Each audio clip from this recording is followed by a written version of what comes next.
என்னப்பா உக்ரைன் நல்லா இருக்கியா? லோன் வேணுமாப்பா? Billion 5 billion. நான் தான் ஐரோப்பிய ஒன்றியத்தினுடைய மினிஸ்ட்ரி எல்லாரும் சேர்ந்து உனக்கு 5 பில்லியன் லோன் தரப்போகிறோம்ப்பா. வேறு என்ன வேணும்? இந்த போலந்து ஏதோ ஒன்று சொல்லிட்டு இருக்கானே, அதுக்கு கரண்ட் கொடுத்துறியா? போலந்துக்கு உக்ரைன் கரண்ட் கொடுக்க போகுதா? என்னங்க சொல்லிட்டு இருக்கீங்க? அப்படின்னா உக்ரைனுக்கு செய்கிற உதவிகள் எதுவுமே உதவிகள் கிடையாதா? கடன் தான் கொடுத்துட்ருக்காங்களா எல்லாருமே அப்படின்னு கேட்டால், கொஞ்சம் உதவிகள் நிறைய கடன்கள் அப்படிங்கிறது தான் இப்போ உக்ரைனுக்கு நிறைய பேர் செஞ்சிட்ருக்கிற உதவிகள் ப்ளஸ் உபத்திரவம் அப்படின்னு சொல்லலாம். அதுக்கு முன்னாடி நான் இன்னொரு வார்த்தை சொன்னேன் பாருங்கள், போலந்து அப்படின்னு சொல்லி. இந்த போலந்து எப்படிலாம் டபுள் கேம் விளையாண்டுட்டு இருக்காங்க அப்படிங்கிறத இந்த ஒரு பதிவு வழியாகவும், அதே நேரத்தில் உக்ரைனுக்கு பெரிய ஒரு வெற்றி கிடைச்சிருக்கு அப்படிங்கிறதையும் இந்த பதிவில் பார்க்க போகிறோம். அன்பு தமிழ் நெஞ்சங்களுக்கு தமிழ் பொக்கிஷத்தின் வணக்கங்கள்.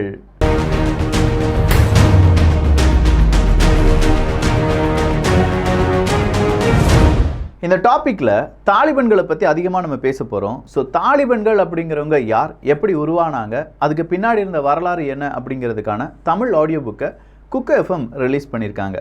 அதை நீங்கள் கேட்கணுன்னா குக் எஃப்எம்மை டவுன்லோட் பண்ணிக்கோங்க. டவுன்லோட் பண்ணுறதுக்கான லிங்க் எல்லாமே டிஸ்கிரிப்ஷனில் கொடுத்துருக்கேன். அப்படி டவுன்லோட் பண்ண பிறகு TPM 50 அப்படிங்கிற கூப்பன் கோடை யூஸ் பண்ணிங்கன்னா வருடத்திற்கு 399 ரூபாய் கிடையாது, 199 ரூபாய்க்கு தமிழ் ஆடியோ புக் சம்மரி, இன்னும் பல லாங்குவேஜில் ஆடியோ புக் சம்மரி எல்லாமே நீங்கள் கேட்கலாம். ஸோ இங்கே தாலிபன்கள் எப்போ வருவாங்கன்னா, ஆப்கானிஸ்தான் அப்படிங்கிற ஒரு நாட்டை பற்றி பார்க்கும்போது வருவாங்க. அதை நம்ம பார்க்க போகிறோம், சீக்கிரமாகவே பார்க்க போகிறோம். ஏன்னா உக்ரைனுக்கு மிகப்பெரிய ஒரு சக்ஸஸ் அப்படிங்கிறது HIMARS அப்படிங்கிற ஒரு மிசைல் வழியாக கிடச்சிட்ருக்கு, ஒரு வெப்பன் வழியாக கிடச்சிட்ருக்கு. அதனுடைய வரலாறை நம்ம இந்த பதிவில் 2வது பாகமாக பார்க்க போகிறோம்.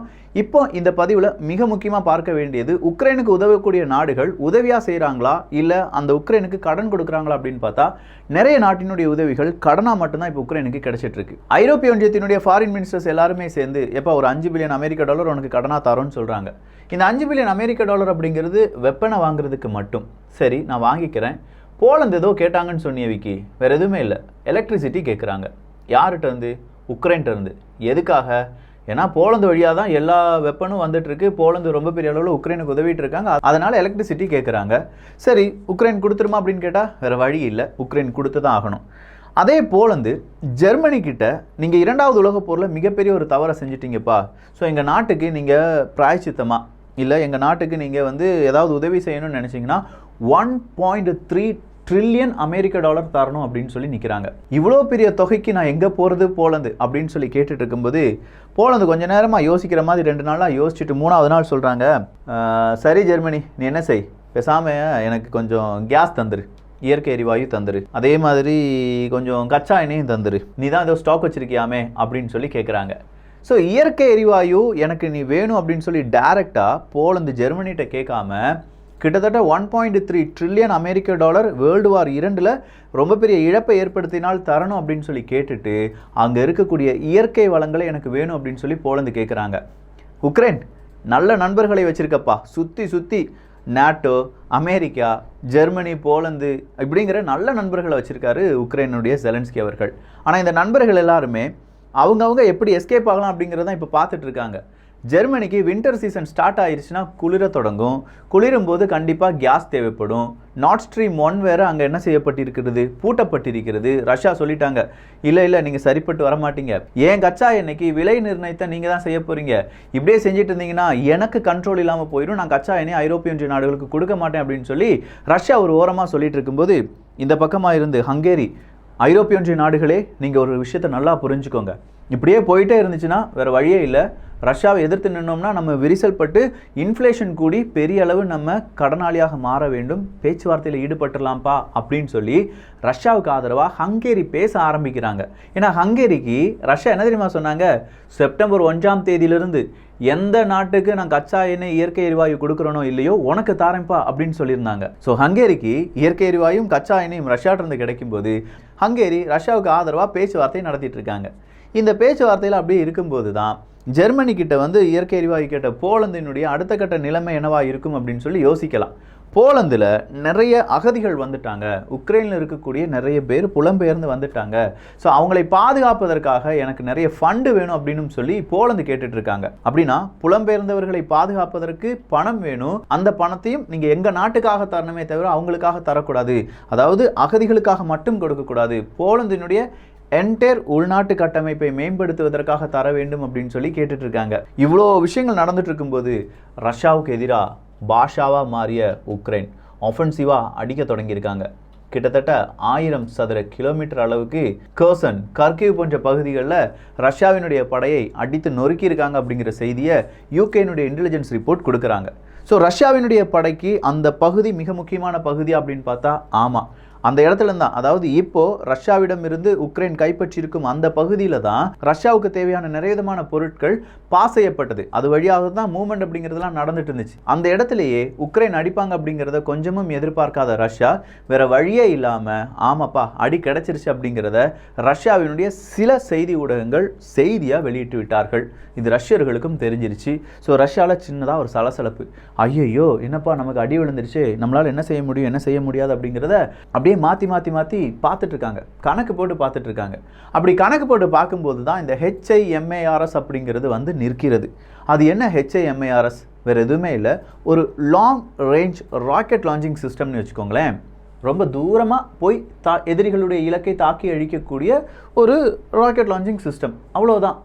இதை M142 அப்படின்னு சொல்லி அழைக்கிறாங்க. High mobility artillery rocket system என்பது தான். So high mobility artillery rocket system அப்படிங்கிறத தான் HIMARS அப்படின்னு சொல்லி நம்ம அழைக்கிறோம். இது ரொம்ப மாதங்களாக, கிட்டத்தட்ட 2 மாதங்களாக அமெரிக்காட்ட உக்ரைன் கேட்டுக்கிட்டே இருப்பாங்க, எங்களுக்கு இந்த HIMARS தாப்பா.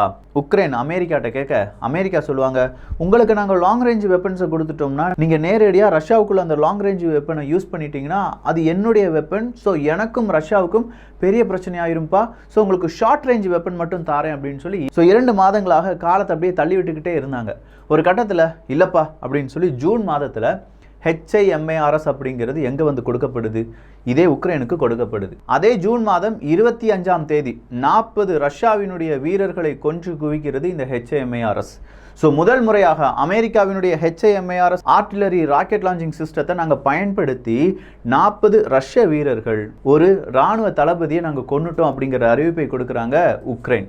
இது பெரிய ஒரு ஷாக்கிங், ஒரு வேவ், ஒரு அலையை உருவாக்குது. எங்களுக்கு இன்னும் 100 HIMARS இருந்துச்சுன்னா ரஷ்யாவினுடைய படையை நாங்கள் விரட்டி அடிச்சிருவோம் அப்படின்னு சொல்லி உக்ரைன் சொல்கிறாங்க. 100 HIMARS-ஆ?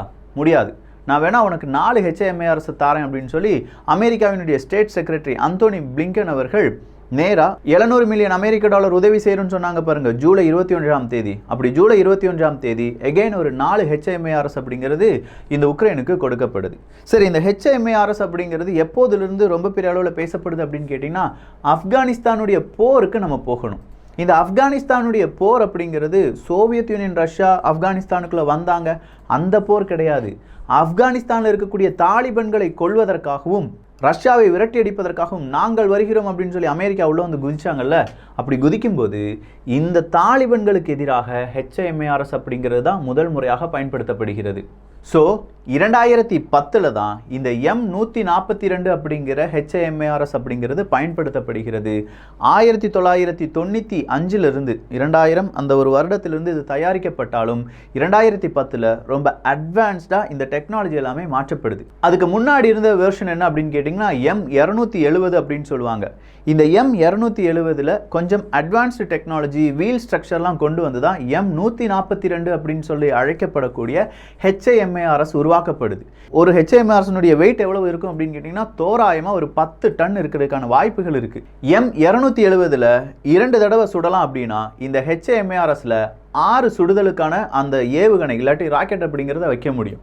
இப்படி ரொம்ப அட்வான்ஸ்டாக இருக்கக்கூடிய இந்த HIMARS அப்படிங்கிறது 2010 எங்கே வைக்கப்படுது அப்படின்னு கேட்டிங்கன்னா ஆப்கானிஸ்தானுக்குள்ளே கொண்டு வச்சு 40லேருந்து 70 தாலிபன்களுடைய உயிரை எடுக்கிறது. ஸோ அதிலிருந்து ரொம்ப பெரிய அளவு நியூயார்க் டைம்ஸ்லாம் இந்த HIMARS அப்படிங்கிறது பெரு அளவு பேசப்பட்டது அப்படின்னு சொல்லலாம். ஆனால் ஒரு கட்டத்தில் அமெரிக்கா சொல்கிறாங்க, ஆப்கானிஸ்தானை விட்டு நாங்கள் போகிறோம்ப்பா, தாலிபன்களுக்கும் எங்களுக்கும் அமைதி பேச்சுவார்த்தை சரியாக முடிஞ்சிருச்சுப்பா அப்படின்னு சொல்லி வெளியேறும்போது இந்த HIMARS அப்படிங்கிற அந்த ஆயுதம் மட்டுமே எத்தனை நபர்களை அழித்தது அப்படிங்கிற ஒரு பட்டியலை வெளியில் எடுக்கிறாங்க. அந்த பட்டியலின் போது தான் ஒரு திடுக்கிடும் தகவல் வெளியாகுது. HIMARS அப்படிங்கிறது 99% ரெடியாக இருக்குது. எப்போ வேணுமானாலும் இந்த HIMARS இன்னொரு நாட்டின் மீது, இன்னொரு படை மீது என்ன செய்ய முடியும்? தாக்குதலை நடத்த முடியும். போது மீதம் இருக்கும் வெப்பன்லாம் 70%, 80%, 60% தான் ரெடிலி அவைலபிளாக, ரெடிலி ஆக்டிவாக இருக்குது. ஆனால் இந்த HIMARS மட்டும் ரெடி ஆக்டிவாக 99% இருக்குது. இவ்வளோதானா? இந்த HIMARS கொஞ்ச நபர்களுடைய எண்ணிக்கை எடுத்து பார்க்கும்போது அந்த எண்ணிக்கைக்கு சமமாக இன்னொரு பக்கம் ஒரு எண்ணிக்கை வைக்கப்படுகிறது. அந்த எண்ணிக்கைக்கு காரணமாக இருந்த வெப்பன் ஆயுதங்கள் என்னெல்லாம் தெரியுமா? ஜாவலின், NLAW அப்படிங்கிற ஆன்டி டேங்க் மிசைல், அது மட்டும் இல்லாமல் M777 மற்றும் சீசர் ஹோவிட்சர்ஸ். இந்த 4 வெப்பனும் எத்தனை நபர்களை கொன்று குவித்ததோ அத்தனை நபர்களை இந்த HIMARS அப்படிங்கிற ஒற்றை வெப்பன் கொன்று குவித்திருக்கிறது. இதனால தான் இந்த HIMARS அப்படிங்கிறது எனக்கு வேணும்னு சொல்லி யார் கேட்டாங்க? உக்ரைன் கேட்டாங்க. இந்த HIMARS தொழில்நுட்பத்தை ரஷ்யா படித்து விடுவார்களோ, ரிவர்ஸ் இன்ஜினியரிங் செஞ்சிருவாங்களோ அப்படிங்கிறத பயந்து அமெரிக்கா உக்ரைனுக்கு கொடுக்காம இருந்தாங்க. வேறு வழியே இல்லை. ரஷ்யா ரொம்ப அட்வான்ஸ்டாக போயிட்டே இருக்காங்க. அவங்கள தடுத்து நிப்பாட்டணும்னா, அவங்கள கொஞ்சம் ஸ்லோ பண்ணணும்னா இந்த HIMARS அப்படிங்கிறது அவங்களுக்கு கொடுத்து தான் ஆகணும், உக்ரைனுக்கு கொடுத்து தான் ஆகணும் அப்படிங்கிறது அங்கே வெள்ளை மாளிகையில் பலராலும் பேசப்பட்டு கடைசியாக HIMARS யாருக்கு கொடுக்குறாங்க? உக்ரைனுக்கு கொடுக்குறாங்க. இதுதான் HIMARS அப்படிங்கிற அந்த வெப்பன் உக்ரைனுக்கு கிடைத்த வரலாறு. அதன் பிறகு கொஞ்சம் கொஞ்சமாக அடிக்கிறாங்க. இப்போ அடித்து கொஞ்சம் முன்னேறி வந்துட்டு இருக்காங்க. இதுக்கு பதிலடியா ரஷ்யா என்ன செய்ய போகிறாங்க? இல்லை ரஷ்யா அடுத்ததாக இந்த HIMARS அழிப்பதற்கு ஏதாவது வழிமுறைகள் வைத்திருக்கிறார்களா அப்படிங்கிறது எல்லாமே ஒரு $1 மில்லியன் கேள்வி தான்.